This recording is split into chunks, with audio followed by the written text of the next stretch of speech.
কথাগুলো মন দিয়া শুনবেন।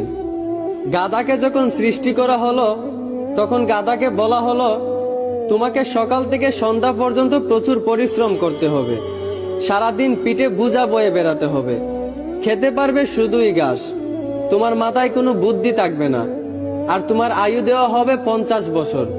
এইটা শুনে গাধা বলল, হে প্রভু, আমাকে 50 বছর না দিয়ে 20 বছর আয়ু দিন, আমি এত বছর বাঁচতে চাই না। সৃষ্টিকর্তা তার এই কথা মঞ্জুর করলেন।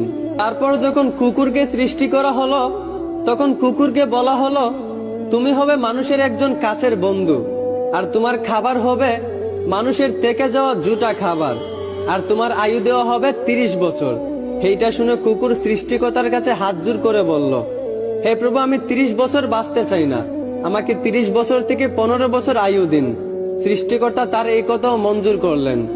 তারপর যখন বানরকে সৃষ্টি করলেন তখন বানরকে বলা হলো, তুমি শুধু এই গাছ থেকে ওই গাছে ঝুলতে থাকবে আর মানুষকে বিনোদন দেওয়ার চেষ্টা করবে, আর তোমার আয়ু দেওয়া হবে 20 বছর।